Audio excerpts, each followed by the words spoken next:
और चरण छुआए अहिल्या तर गई, ओ क्यों ना तरे मोरी काठ की नैया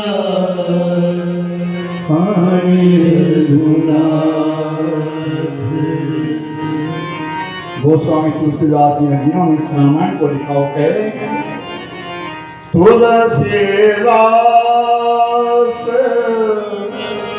आस प्रभु तने की,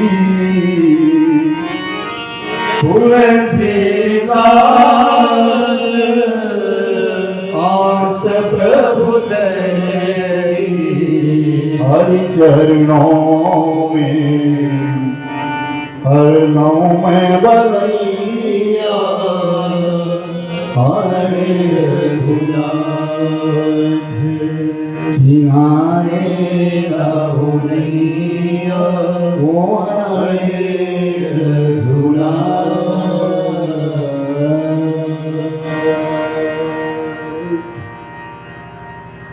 आदि गंगा पार हुई थी, चप्पू चलाना छोड़ दिया, भगवान के चरणों में बैठ गया केवट। राम कहते केवट नव चप्पू चलाना, नौका डूब जाएगी। बोले अच्छा हुआ। ये क्या कह रहा हूं, मैं कह रहा हूं अरे नौका डूब जाएगी प्रभु, अच्छी बात है, डूब जाए तो बहुत अच्छे है। जिंदगी तुम्हारे चरणों में समर्पित है, पर इतना जानता हूं कि जिस नौका में राम बैठे हैं वो नौका कभी नहीं डूबेगी। बोली राजा रामचंद्र भगवान की जय। हमारे हृदय में अगर राम बैठे हैं तो हम नरक की ओर कैसे जाएंगे। जितना हो सके अपने शरीर को पवित्र रखिए मेरे भाई। ये मानुष का जो शरीर है ना, प्रभु की एक उत्कृष्ट रचना है। इस शरीर को नशीले पदार्थों से बचाना भी एक भक्ति है। भगवान का मंदिर है, हमारे हृदय में प्रभु रहते हैं। ईश्वर को कहीं ढूंढने की खोजने की जरूरत नहीं है। अगर तुम आत्मचिंतन करते हो ना, एक जगह बैठ करके अपने बारे में विचार करो तो सही जगह। हम कौन हैं, हम कौन हैं, कहाँ से आए और कहाँ जाना है हमको। ऐसा चिंतन जिंदगी में करो तो सही। थोड़ी देर एकांत में जरूर बैठा करो, अपने आप से बात करने के लिए एकांत में जरूर बैठो। केवट नौका चलाओ, बोले प्रभु नौका चलाऊंगा, कभी पार ले जाता, कभी इधर ले जाता, कभी उधर ले जाता। बोले तुम नौका पार क्यों नहीं लगाते। बोले आपके पास तो 14 वर्ष है, आपको जल्दी क्या है प्रभु। 2-4 महीने में ऐसे ही घुमाता रहूंगा, ऐसे उधर से इधर, उधर से उधर ले जाऊंगा। भगवान राम ने कहा नहीं केवट, हमको पार पहुंचा दे। और केवट ने मुनि की रेती के बीच में नौका को पहुंचा दिया। और नौका से जब भगवान राम नीचे उतरे, लक्ष्मण विधि निषाद जब नीचे उतरे और केवट ने जब भगवान राम के चरणों में प्रणाम किया तो राम के नेत्र झुक गए, आंखें झुक गई। और जब आंखें नीचे झुक गई, पति के मन की बात को पत्नी जरूर जानती है, याद रखना मेरे भाई। दुनिया में कोई पहचानने वाला कौन है, ध्यान से सुनना। बचपन में मां सबसे प्यारी होती है। कौन? मां। बालक सबसे पहले अपनी जुबान से जब शब्द खोलता है ना, मुंह खोलता है, तो मां ही शब्द होता है। बचपन में मां बहुत प्यारी होती है और जवानी में पत्नी बड़ी प्यारी होती है। ये अंकित सही है गलत है? बिल्कुल पक्की बात है। जवानी में पत्नी बहुत प्यारी होती है और बुढ़ापे में ना अपना पोता बड़ा प्यारा होता है। पूछो इन दादों से, जो बाबे बने उनसे पूछो, पोता सबसे प्यारा होता है। और बुढ़ापे में भगवान सबसे प्यारे थे। बुढ़ापे में ईश्वर की याद आती है, परमात्मा की याद आती है। जवानी में पत्नी पति के मन की बात को टटोल लेती है। जिंदगी में याद रखना, मन की बात जो पहचानने वाली है वो पत्नी है। भगवान राम की धर्म पत्नी साथ में है। भगवान के जब नेत्र झुक गए तो सीता मैया समझ गई भगवान के पास देने के लिए कुछ नहीं।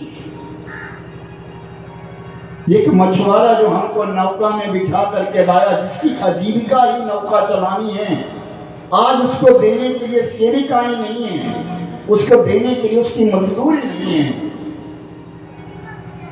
राम कोई साधारण नहीं है, राजकुमार है।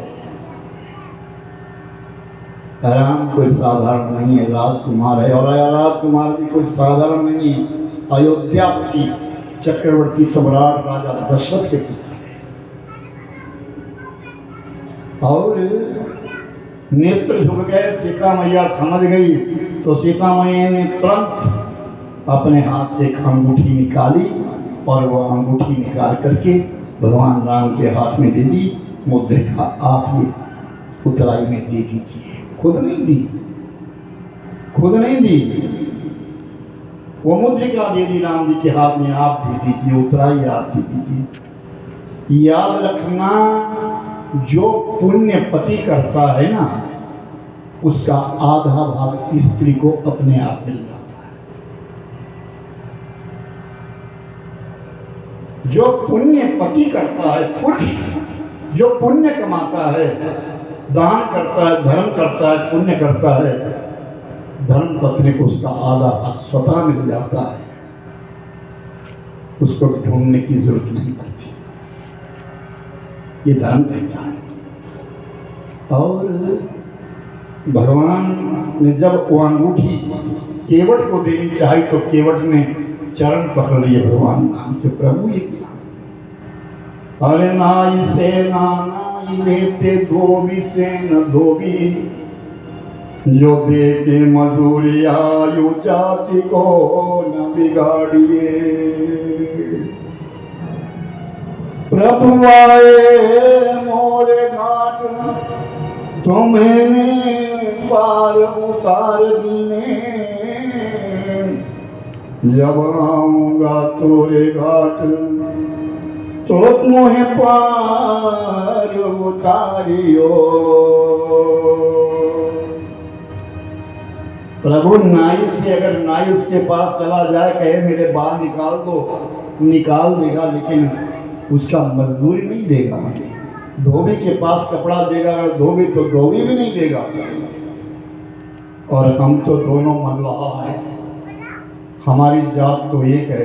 जब इतना कहा तो लक्ष्मण एकदम भड़क गया। कैसे? अरे बच्चों नीचे बैठो, बिल्कुल नीचे बैठो, बैठो नीचे। तो लक्ष्मण भड़क गया, कैसे हमारी जात एक है? भगवान राम ने कहा लखन चुप हो जाओ, ठीक कह रहा है।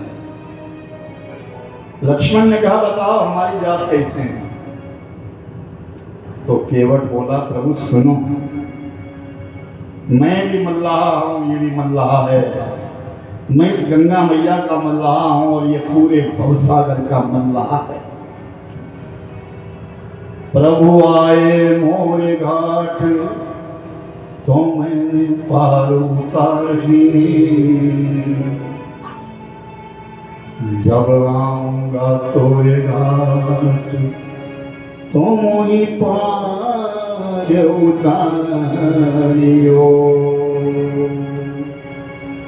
हरे राम तुम बड़े दयालु हो, राम तुम बड़े नाथ, तुम बड़े दयालु हो, नाथ तुम बड़े दयालु हो, राम तुम बड़े दयालु हो, राम तुम बड़े दयालु हो, नाथ तुम बड़े दयालु हो, नाथ तुम बड़े दयालु हो।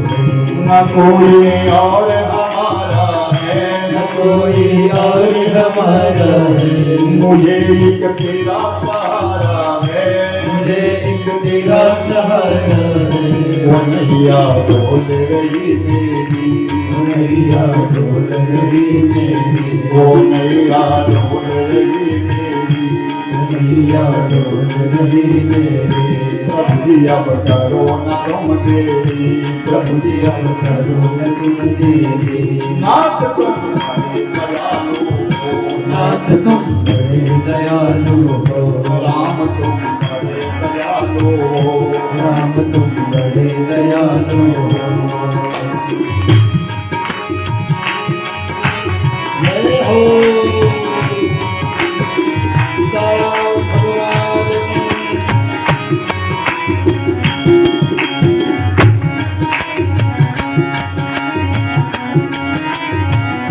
तेरा यश गाया वेदों में, तेरा यश गाया वेदों में, पार नहीं पाया वेदों ने, पार नहीं पाया वेदों में। तेरा यश गाया वेदों ने, तेरा यश गाया वेदों ने, पार नहीं पाया वेदों ने, पार नहीं पाया वेदों ने। नित्य दिखाया वेदों में, नित्य दिखाया वेदों में। राम तुम बड़े दयालु हो, राम तुम बड़े दयालु हो, नाथ तुम बड़े दयालु हो, नाथ तुम बड़े दयालु हो।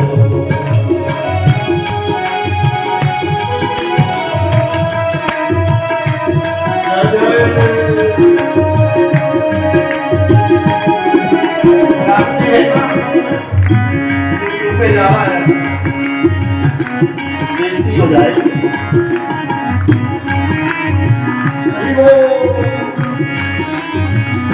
भले हैं बुरे हैं तेरे, सब गाओ ना। भले हैं बुरे हैं तेरे, भले हैं बुरे हैं तेरे, तेरी माया के घेरे हैं, तेरी माया के घेरे हैं, तीर्थ पालक हम तेरे हैं, राम तुम बड़े दयालु हो, राम तुम बड़े दयालु हो, नाथ तुम बड़े दयालु हो, नाथ तुम बड़े दयालु हो।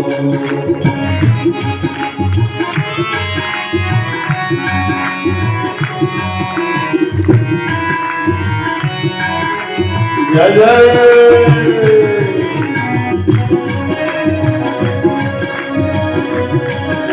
जन्म जन्म का भूला पिया पाया राम का नाम, अब किया संयोग मिले सिमरों में आया, तुम्हारा नाम मिले भगवान, सुबह और शाम मिले भगवान, तुम्हारा नाम मिले भगवान, सुबह और शाम मिले भगवान, मुक्ति का दान मिले भगवान, राम तुम बड़े दयालु हो, राम तुम बड़े नाथ तुम बड़े दयालु हो, नाथ तुम बड़े दयालु हो, नाथ तुम बड़े दयालु हो, नाथ तुम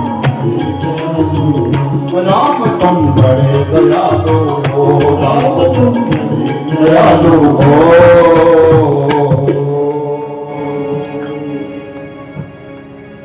भगवान राम से निषाद लाल कहते हैं, प्रभु अगर आपकी आज्ञा हो तो मैं भी आपके साथ जाना चाहता हूं।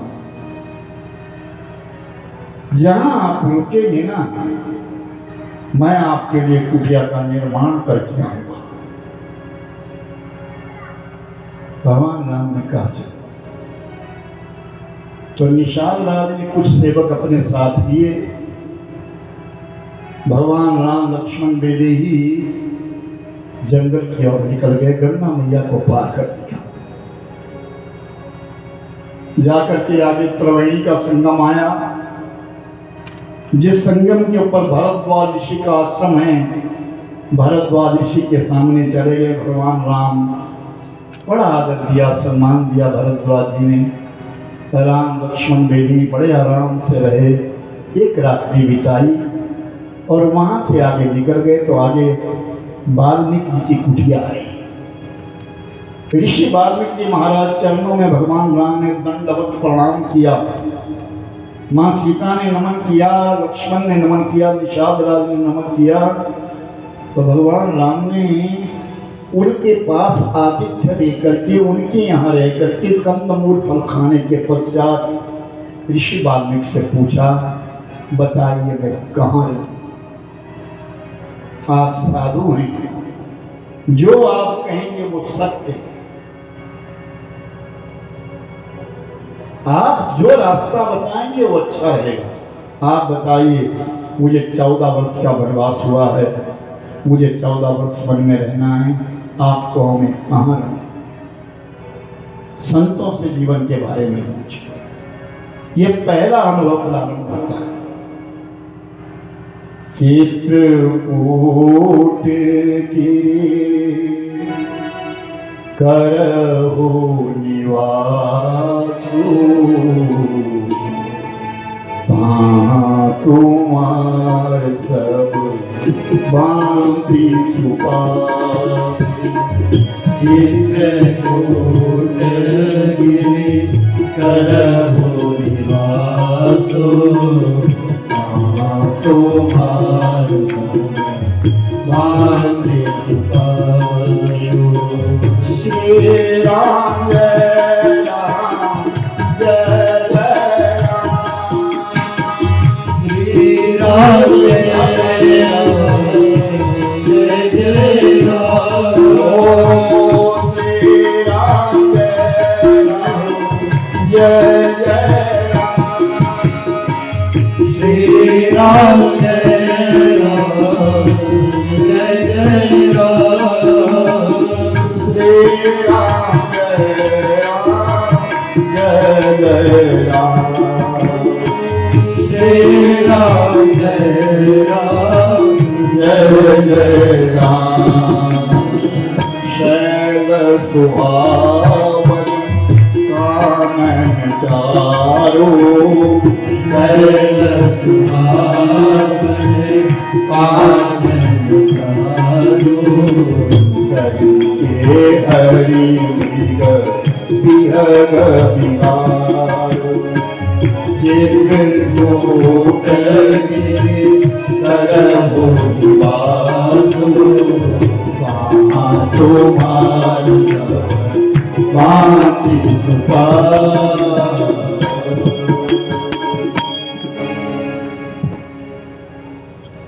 आराम आगे चले जाओ। चित्रकूट गिरि करहु निवासो, एक पर्वत जिसका नाम है चित्रकूट, उस पे चले जाओ, वहां निवास करो। सैर सुहावन कानन चारो, बड़ा सुंदर वन है, अच्छा एक पर्वत है, कामद नामक पर्वत है। कई के हरि मृग विहग विहारो, नाना प्रकार के पक्षी है और नाना प्रकार के मृग है, नाना प्रकार के पशु पंखियों से सुसज्जित है वो कामद पर्वत, कामदनाथ। उस चित्रकूट के ऊपर चले जाओ। नीचे मंदाकिनी बह रही है, गंगा बह रही है, जिसका नाम मंदाकिनी है। उस चित्रकूट के ऊपर तुम्हारा रहना उत्तम होगा, चलेगा। राम लक्ष्मण ने प्रणाम किया, नमन किया, सीता मैया ने नमन किया और चित्रकूट के लिए चले गए। किस किस का सौभाग्य, किस किस ने चित्रकूट देखा है? आज अंदर जरा हाथ खड़े करो। अच्छा, आप गए। मुझे भी सौभाग्य मिला है और बड़े गुरु जी के साथ मिला है। यहाँ कथा खत्म हुई थी, अब सन का तो मुझे याद नहीं है, मुझे सन की याद तो नहीं रही है, लेकिन बड़े गुरु जी के साथ पीछे बैठे हैं, उनके साथ मैं भी यहाँ से गया था और बहुत घूम के आया। लेकिन एक बहुत सुंदर व्यवस्था मेरे को मिली कि मैं होटल का नहीं खाता, मैं कहीं होटल पे खाना नहीं खाता, लेकिन ऐसी व्यवस्था करी उन्होंने, जहाँ भी जाते थे वहाँ घर से भोजन आता था। मुझे आज भी वो याद है वो बात। अभी कहीं है, अभी कहीं है, अभी कहीं है। थोड़ा मन दर्पण कहलाए, थोड़ा मन दर्पण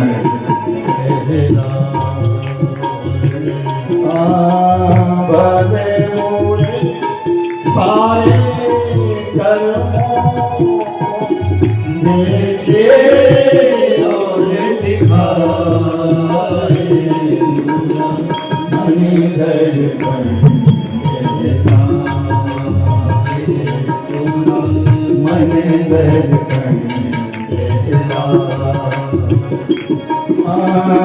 भले बुरे सारे कर्मों देखे और दिखाए,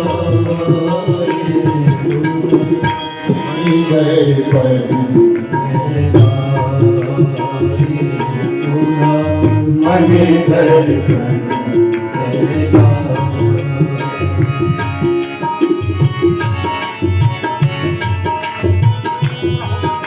बहुत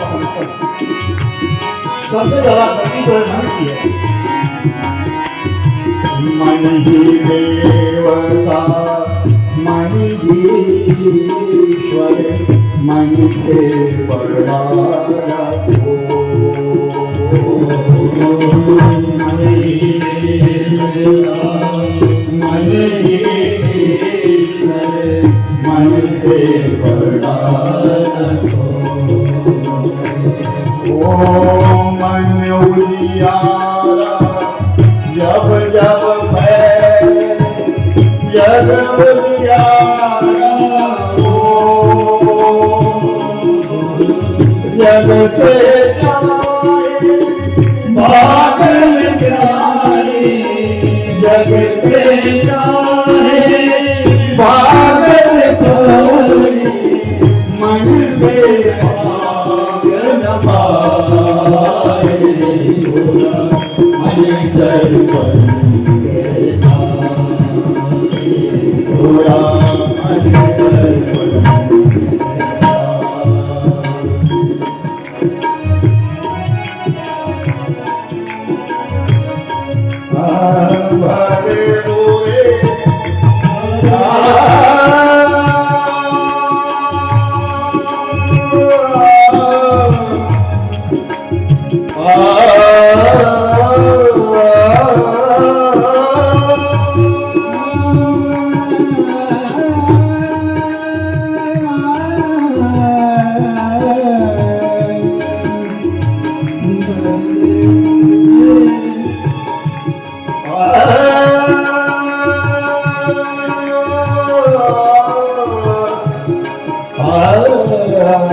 मन दर्पण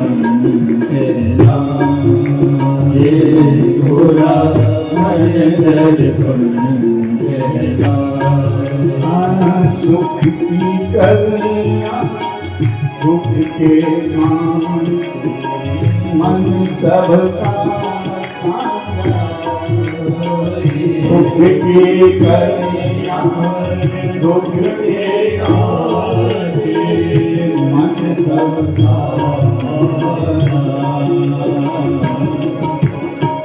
मन से कोई बात छुपे, मन के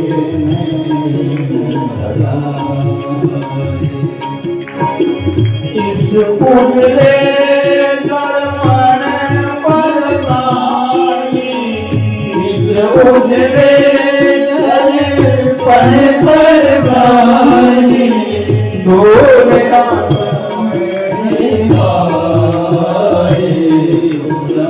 मन दर्पण मन दर्पण मन दर्पण मन दर्पण मन अभी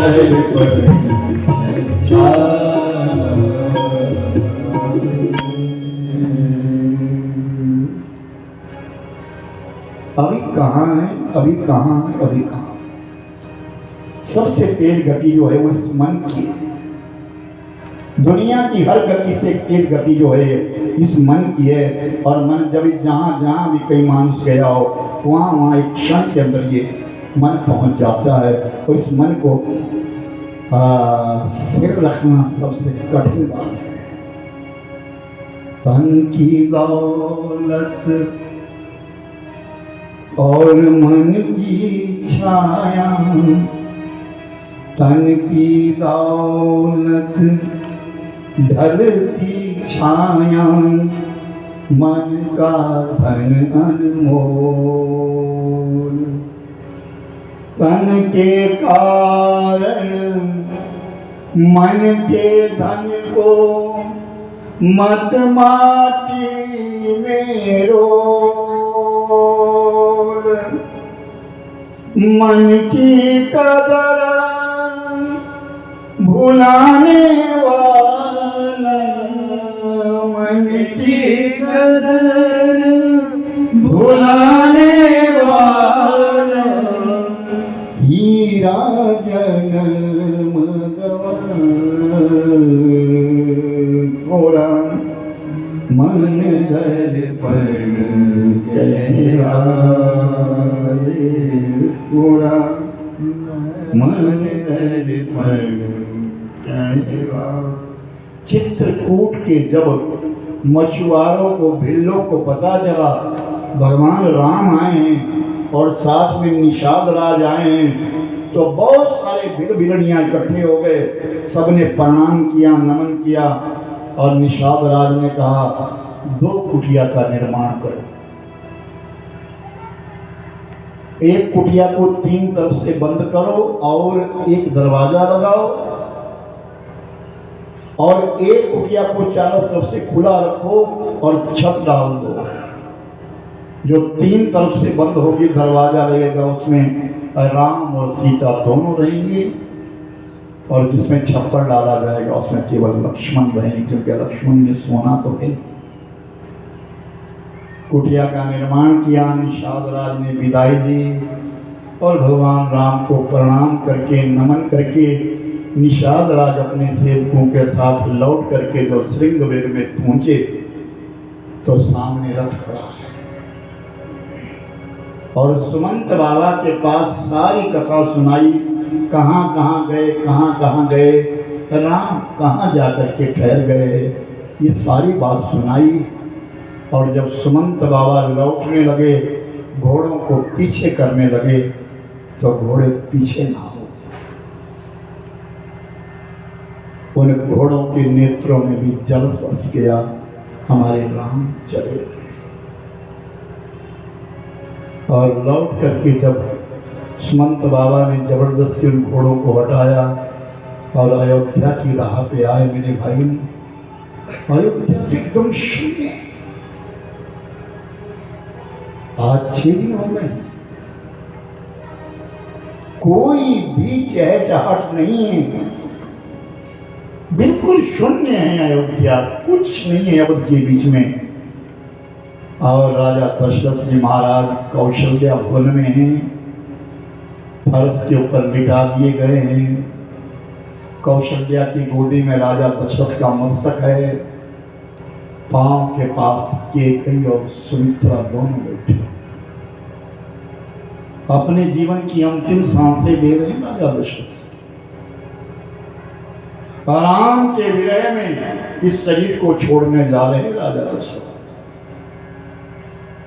और मेरे भाई बहन, जैसे ही घोड़े आए ना, घोड़ों के चलने की टाप जब राजा दशरथ के कानों में आई तो एकदम आंखें खोल करके कहते, कौशल्या देखो ना मेरा राम आ गया, देखो ना ऐसा लगता मेरा राम आ गया। कौशल्या चुप है, उठ नहीं सकती, गोदी में राजा दशरथ का मस्तक है। इतने में देखते देखते क्या दरवाजे के ऊपर सुमंत बाबा खड़े हैं।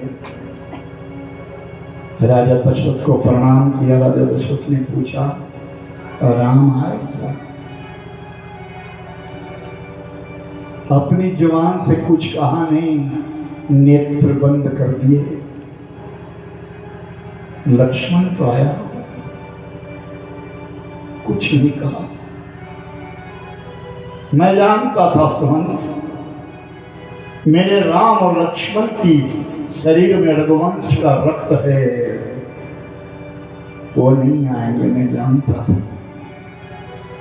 लेकिन उस बेटी को, उस विदेही को तो लाए हो ना। और जब इतना कहा तो सुमंत बाबा ने अपनी गर्दन झुका दी। बस समझ गए कोई नहीं है।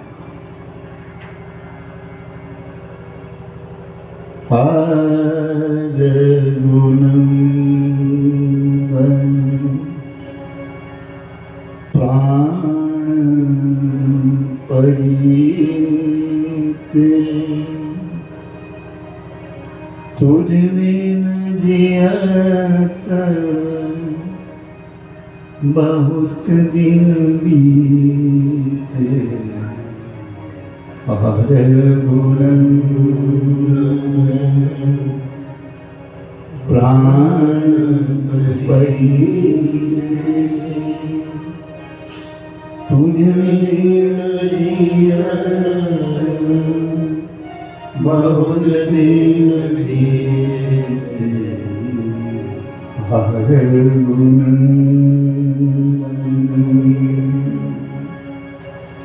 अब जी करके क्या कर? राजा दशरथ कहते हैं, अब जी करके क्या करना? कौशल्या, देख दीवार के ऊपर एक अंधा रंधी बैठे हैं और मुझे बुला रहे। महाराज मुझे तो नजर नहीं आ रहे, कौन है? क्यों नहीं जानती? राजा उद्यान और उनकी पत्नी चंद्रकला सामने बैठे हैं। उनके पुत्र की हत्या भरी जवानी में मेरे हाथ से हो गई थी। कर्म प्रधान विश्व कल्याण, जो जस करे तस फल चाखा। कर्म प्रधान, जैसा कोई कर्म करता है वैसा फल मिलता है। कौशल्या, भरी जवानी में अंधा अंधी, जिनका पुत्र श्रवण कुमार इनको तीर्थ यात्रा करवा रहा था, भूल के कारण मेरे हाथों से उस श्रवण कुमार को बाण लग गया था, उसकी मौत हो गई थी। और ये अंधा अंधी दोनों रुदन करते करते इन्होंने अपने प्राण छोड़ दिए थे। उसी समय मेरे लिए श्राप दिया था, पुत्र के विरह में जैसे हम जा रहे हैं एक दिन तू भी जाएगा। आज वो समय आ गया। राजा दशरथ कहते हैं, अब जीना नहीं, अब किस लिए जीना है? जब मेरा राम ही नहीं रहा, मैं क्यों जीऊंगा? मेरी बेटी सीता ही नहीं रही, मैं क्यों जीऊंगा? मेरा लखन ही नहीं रहा, मैं क्यों जीऊंगा? अयोध्या का एक ही जीव है। इतनी बड़ी अयोध्या, इतना बड़ा समाज है, और राम के विरह में किसी ने प्राण नहीं छोड़े। और राम के विरह में प्राण छोड़े तो राजा दशरथ ने छोड़े। और कौशल्या के पास पूरी कथा सुनाते रहे। सुमंत बाबा के देखते देखते अपने मुख से 6 बार राम बोला। अंत समय में राजा दशरथ ने 6 बार राम बोला। कैसे? राम राम कही हरे राम राम जय राम सानुपानी हर रघुवर निरो राम गयो सुरभान। 6 बार राम राम बोला और राम बोलते ही प्राण छोड़ जन्म मरण दशरथ। ये कौन गाने लगे? देवता। आकाश में आ गए देवता, और देवताओं ने जब वो स्थिति देखी कि राम के विजय में दशरथ ने प्राण छोड़ दिए, तो सब देवताओं ने कहा क्या? हर जन्म मरण फल दशरथ अंडरे विमल जस जन्म मरण फल दशरथ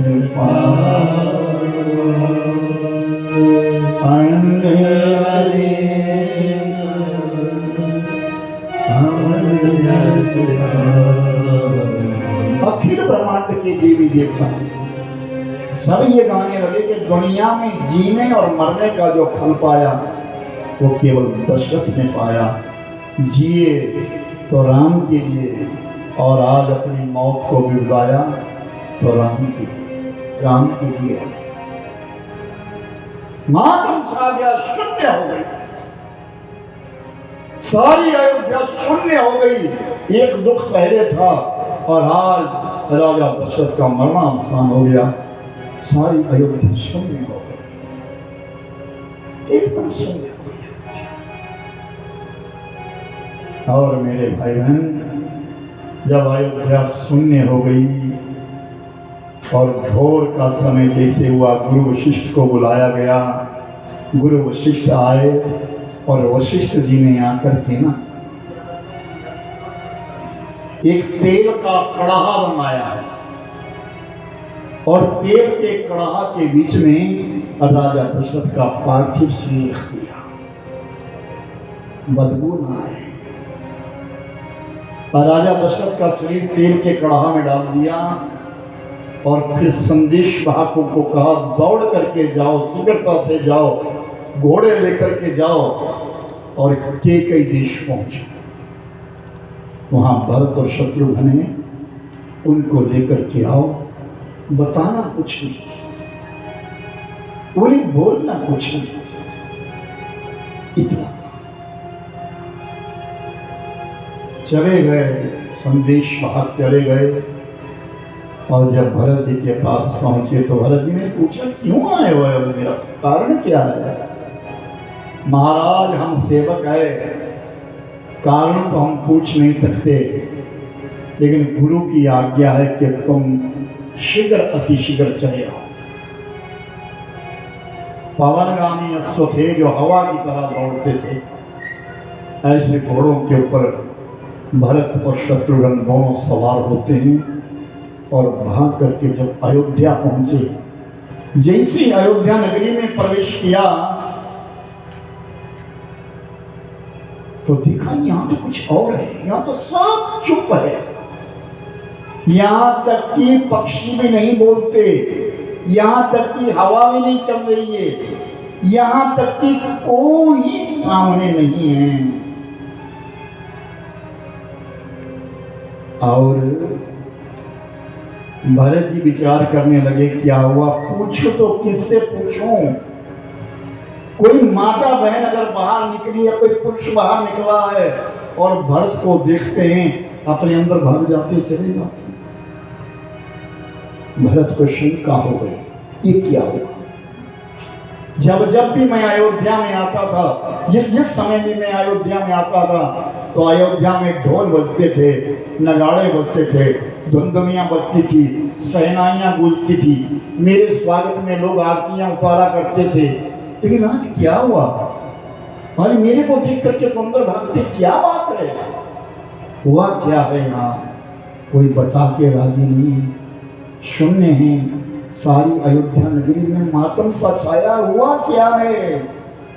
तो मेरे भाई बहन, भरत ने विचार किया, अपने भाई राम से पूछूंगा, मैं अपने राम से पूछूंगा। दौड़े दौड़े गए कि राम भवन जाऊं, नहीं, फिर याद आई, नहीं, संध्या की बेला हो रही है, शाम हो रही है, इस समय मेरे राम माता कैकेयी के यहाँ होते हैं। रोज पूजा करने के पश्चात कैकेयी के पास प्रणाम करने के लिए, थोड़ी देर विश्राम करने के लिए जाया करते थे। याद रखना मेरे भाई बहन, सब एक बात मेरी ध्यान से सुनना, आप राम कथा सुन रहे हैं। थोड़ी देर अपने बुजुर्गों के पास बैठ लिया करो, बिना काम से बैठ लिया करो, तुम्हें कोई काम नहीं है, बुजुर्गों से तुम्हें कोई काम नहीं है, लेकिन फिर भी थोड़ी देर बैठ लिया करो, क्योंकि ये सिर के बाल जो है ना, ये धूप में सफेद नहीं होते, ये अनुभव से होते हैं। बुजुर्गों के पास अनुभव होता है, थोड़ी देर बैठ लिया। बुजुर्ग चले जाएंगे, तुम अकेले हो जाओगे। एक दिन तुम्हारी बारी भी आएगी, तुम्हारे पास बैठने वाला कोई नहीं होगा। अपने घर में परंपरा बना करके रखो, मेरी माताओं, मेरी बहनों, इन बुजुर्गों के पास बैठो। तुम्हें कोई काम नहीं है, फिर भी बैठ लिया करो, सुन लिया करो कुछ उनसे। तुम करो या ना करो, लेकिन सुन लिया करो, उनकी जिंदगी का अनुभव है, उसको सुन लिया करो। और मेरे भाई बहन, प्रातः काल का समय हुआ। प्रातः काल के समय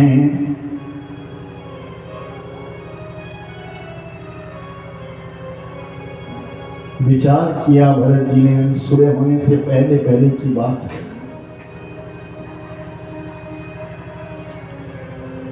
अपने राम जी से मिलने के लिए विचार करते में राम, फिर सोचा कि कैकेयी भवन में होंगे, और दौड़ करके सीधे कैकेयी भवन में पहुंचे। और शाम का समय, क्षमा करें, सकल कुशल कही भरत बुझाई, पूछी निज कुल कुशल भलाई। सकल कुशल कही भरत बुझाई, पूछी निज कुशल भलाई। ओ कछु कहूँ कहाँ सब माता, कछु कहूँ कहाँ सब माता, कहाँ से आराम लखन प्रिय प्राता, कहाँ से आराम लखन प्रिय प्राता। सकल कुशल कही भरत सुनाई, सकल कुशल भरत सुनाई, पूछी कुशल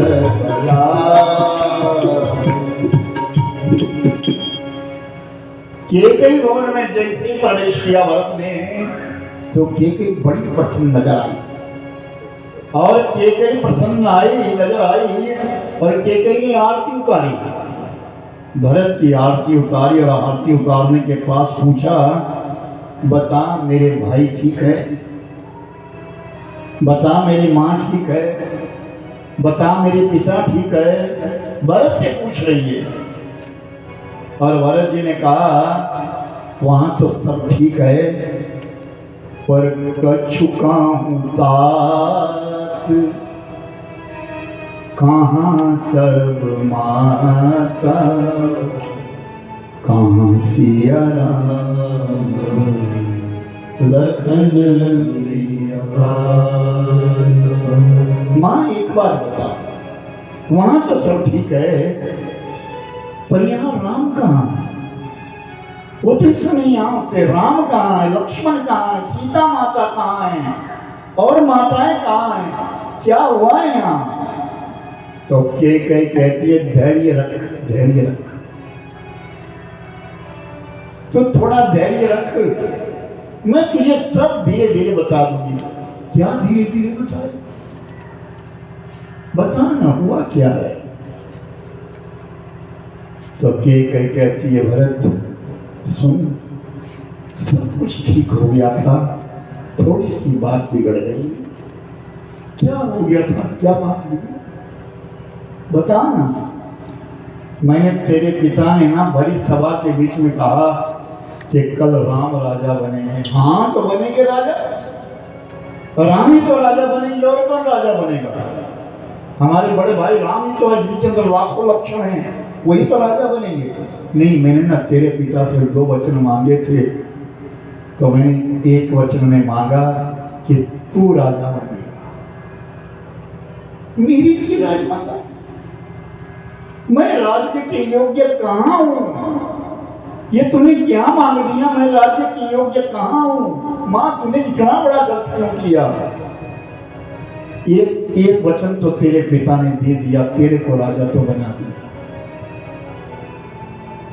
तेरे को राजा तो बना दिया, लेकिन एक दूसरा वचन मैंने मांगा कि 14 वर्ष के लिए राम को वन भेज दिया, और इस बात को सुनकर के लक्ष्मण ठहर नहीं सका, लक्ष्मण भी वन में चला गया और सीता भी वन में चली गई, और तेरे पिता उस दुख को सहन नहीं कर सके और उन्होंने प्राण छोड़ दिए। और इतनी बार जब भरत को पता चला,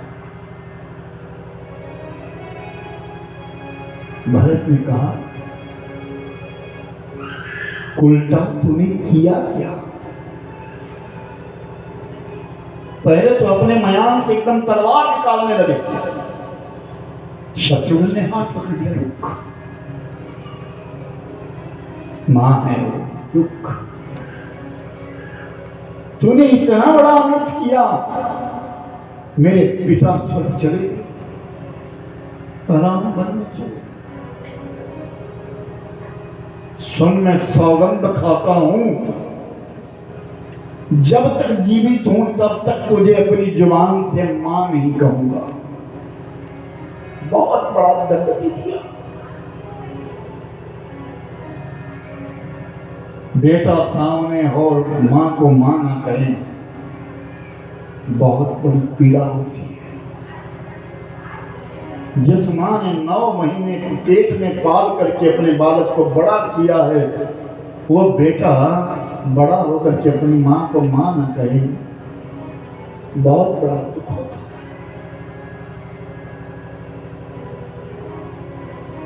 सौगंध खाई और एकदम बाहर निकल गया।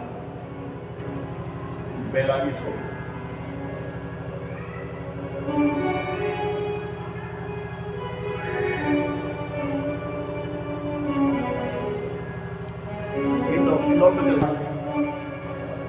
अब यहाँ नहीं, उस माँ के पास जाना चाहिए जिस माँ को 2 दुख हुए।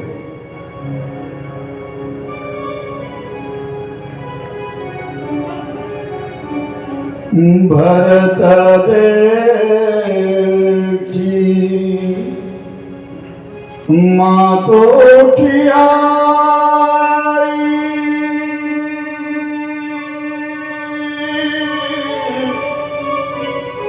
मूर्छित परी अवनी भैया,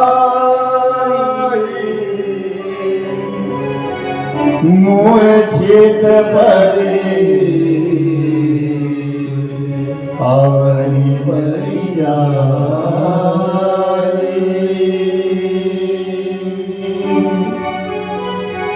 देख देखत भरत बिलखवाई बारी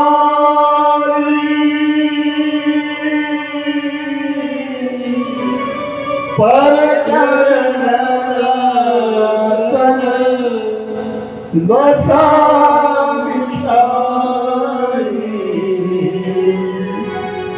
पर चरण दशा बिसारी।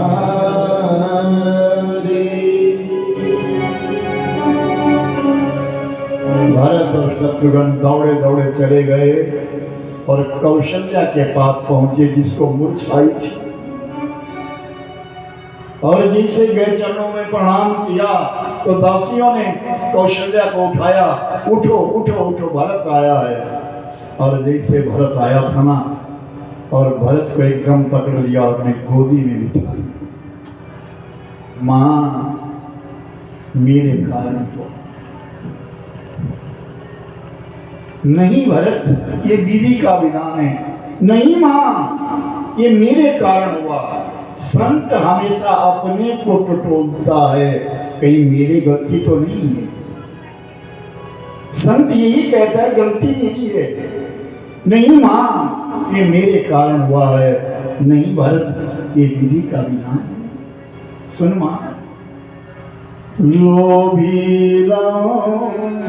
पट बोलो लो पचारा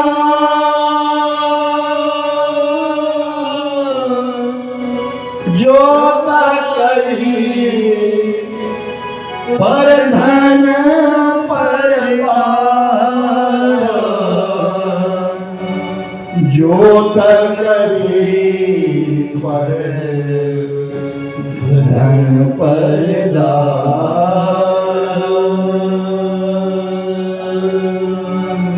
पाँव में तिन्ह ये गति गो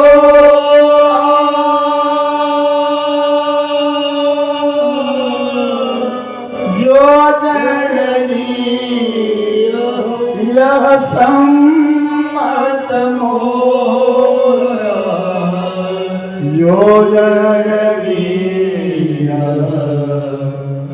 सम्मत मोरा।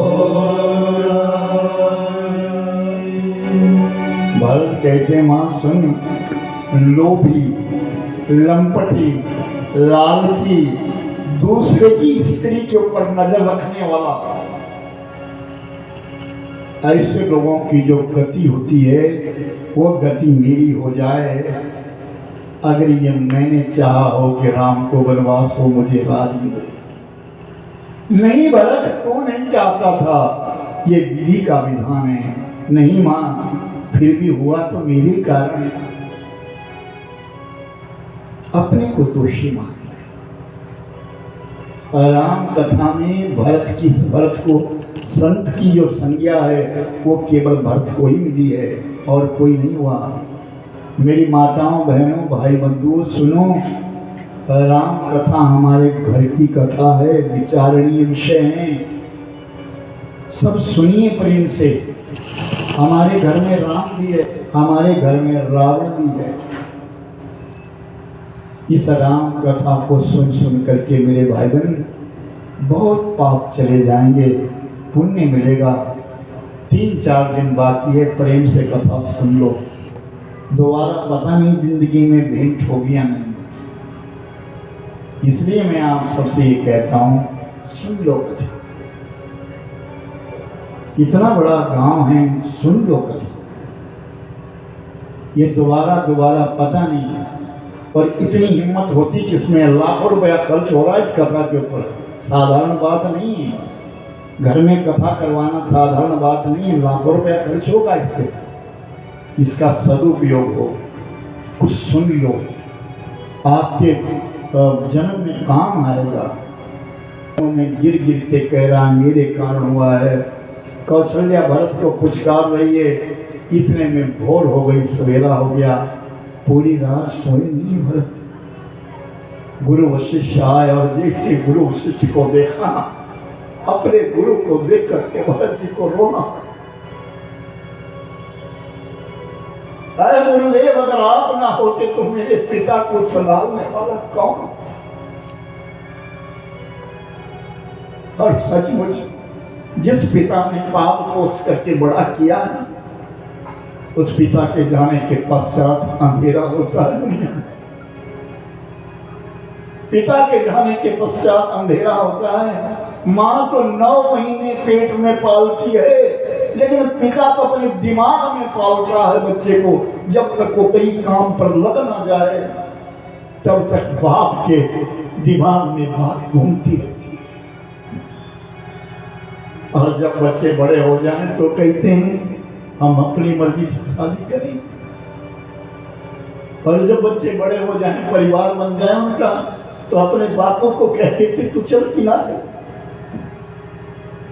नहीं, याद रखना, अपने माता पिता से बहुत प्रेम करो, अपने माता पिता से बहुत प्रेम करो, और अपने माता पिता से ज्यादा प्रेम अपने गुरु महाराज से करो,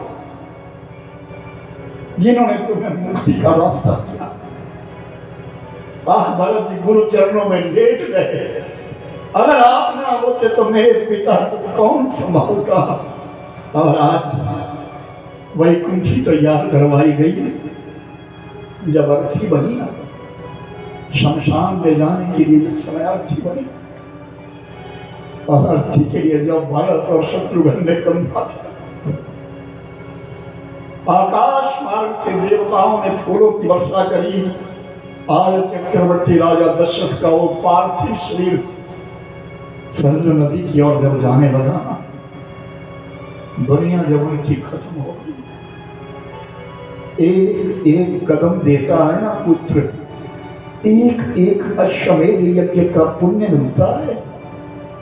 अपनी माता को अपने कंधे पर ले जा करके, अपने पिता को अपने कंधे पर ले जा करके जो शमशान पहुंचाता है, उसको मेरे भाई बहन एक एक अश्वमेध का यज्ञ पुण्य मिलता है।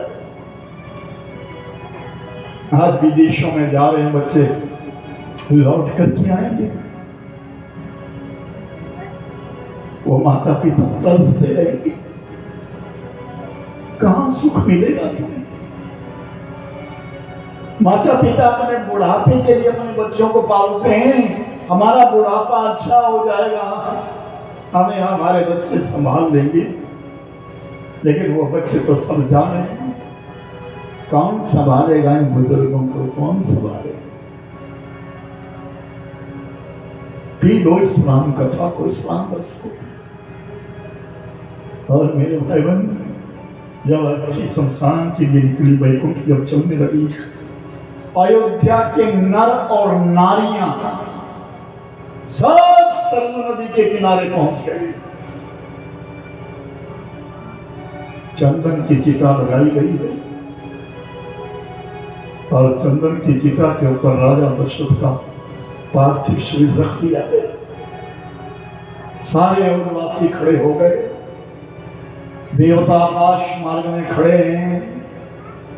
जिसने 10 इंद्रियां बस में कर रखी थी, जिसने भगवान को जन्म दिया है, आज वो चंदन की चिता के ऊपर ये पंच तत्व का बना हुआ शरीर पड़ा है। और मेरे भाई बहन, उस समय कौशल्या आगे आई, जब अग्नि देने की बारी आई, भरत मैं तेरे पिता के साथ सती हो जाऊंगी। ना, मैं तुम्हें सती नहीं होने दूंगा मां, नहीं, मेरा कर्तव्य है, मैं पटरानी हूं, मुझे सती होने दे। नहीं मां, क्यों? तू सती हो जाए कोई दुख नहीं है मां, तू सती हो जाए तो कोई दुख नहीं है।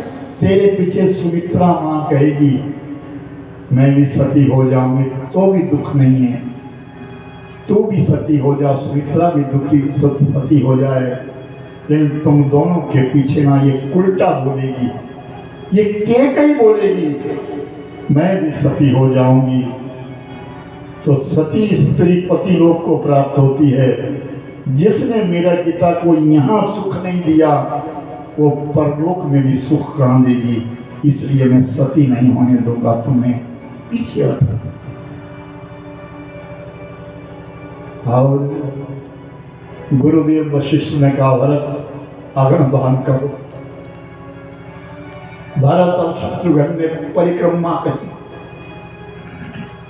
अंतिम परिक्रमा करी, अपने पिता की अंतिम परिक्रमा करी।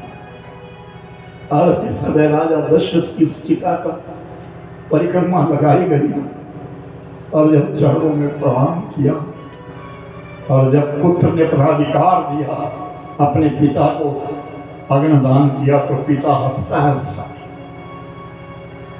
वो आत्मा हंसती है, मेरा पुत्र मेरे लिए अग्निदान कर रहा है।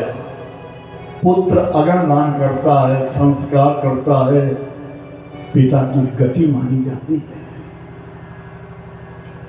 आकाश में धुआं चला गया, देवताओं ने आकाश से पुष्प वर्षा करी और जब कपाल को फोड़ने का समय आया, भरत जी ने अपने हाथ में जब शस्त्र लिया और इस कपाल को जब फोड़ने लगे, तब भरत रोए, बहुत रोए। फिर गुरु वशिष्ठ आ गया है, सुनो भरत भावी प्रबल बिलखी कहूं मुनिनाथ, अरे हानि लाभ जन्म मरण या सब विधि के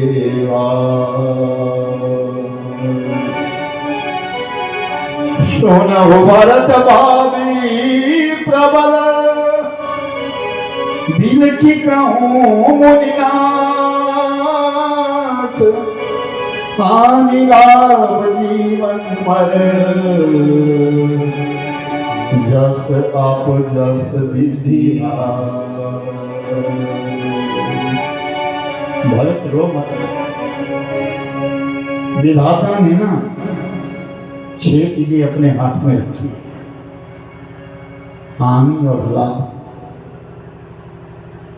जन्म और मरण, जस और अपजस, ये विधाता ने अपने हाथ में रखी है। रो मत, उत्तर क्रिया कर अपने पिता की। पुत्र जब पैदा होता है ना, तो पिता बहुत हंसता है। पुत्र जब पैदा होता है तो पिता बहुत हंसता है। और आज जब पिता जाता है ना, तो पुत्र को बड़ी प्रसन्नता के साथ अपने पिता का अंतिम संस्कार करना चाहिए, उत्तर क्रिया करनी चाहिए।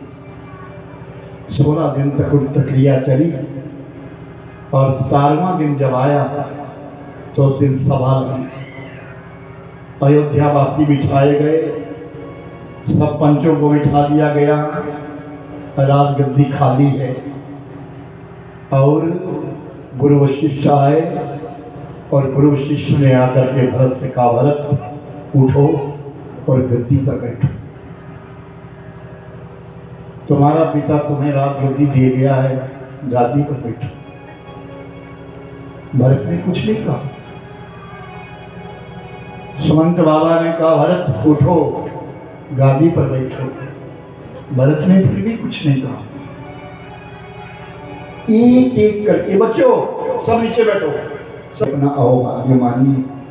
इस कथा का पुण्य कई गुना है, इस कथा का पुण्य कई गुना है। हमारी शाम को बात होती है ना कि आप गद्दी पर बैठो, गद्दी पर बैठो। भरत ने कुछ नहीं कहा, लेकिन आखिर में कौशल्या ने कहा, कौशल्या कहती है, भरत उठो और इस गादी पर बैठो। ये गद्दी खाली नहीं रह सकती, बैठो गादी। तब भरत बोले, सानी सरल मातुवानी, सानी सरल मातुवानी,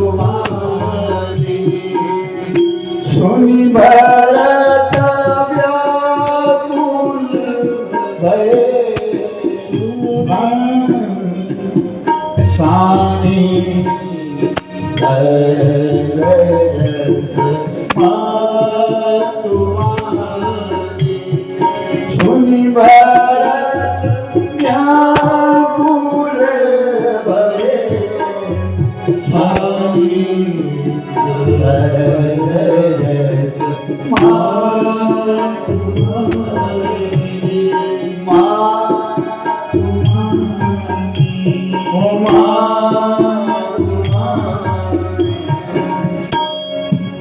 अपनी माँ की सरल वाणी को सुन करके भरत जी तब बोले, माँ लगता है कि तूने मुझे माफ नहीं किया।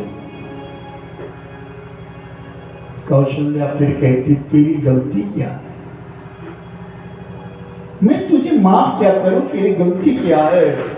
लेकिन भरत कहते हैं, माँ गलती तो मेरी है जो मैंने जन्म लिया, जिस उल्टा के गर्भ से मेरा जन्म हुआ, ये मेरी बहुत बड़ी गलती है माँ।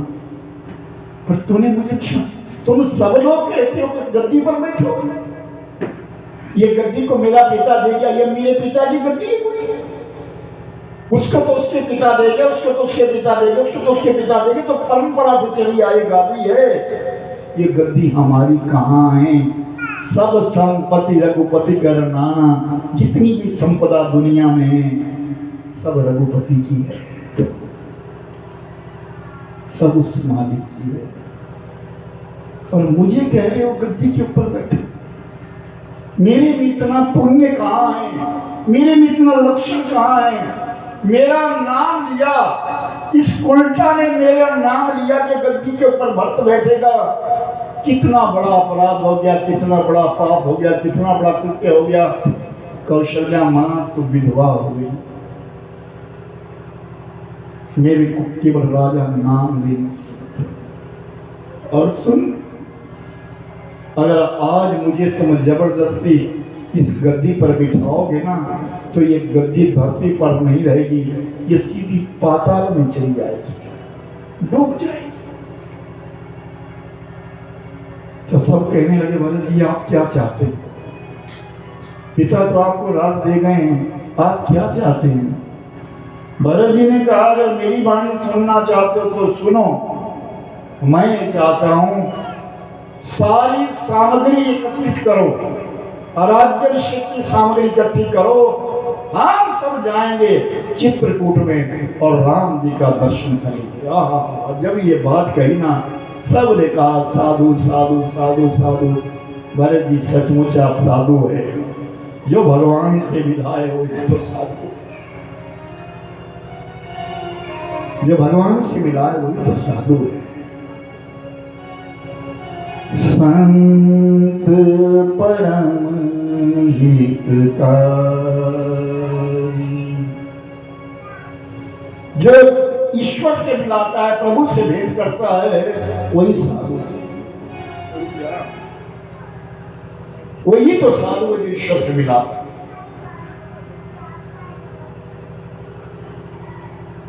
संत परम हितकारी,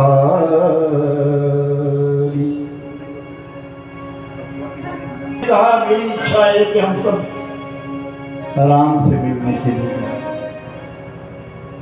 तो सब ने कहा ठीक है, लेकिन सब तो तैयार हो गए, लेकिन जो बुजुर्ग थे, बूढ़े बूढ़े थे ना, वो रोने लगे। तो जब वो रोने लगे तो भरत जी ने पूछा, तुम क्यों रो रहे हो? मैं इसलिए रो रहे कि हम चल नहीं सकते। भरत ने कहा, कोई बात नहीं, रथ पे बिठाऊंगा, घोड़ों पे बिठाऊंगा, हाथियों पे बिठाऊंगा, सबको अपने राम से मिलने के लिए ले जाऊंगा। बोल राजा रामचंद्र भगवान की जय। भरत चले चित्रकूट राम, राम को मनाने। ओ भरत चले चित्रकूट राम, राम को मनाने। संगल बलवीर राम, राम को मनाने। भरत चले चित्रकूट राम राम को मनाए राम को मनाए राम को मनाए राम को मनाए राम को मनाए भरत चले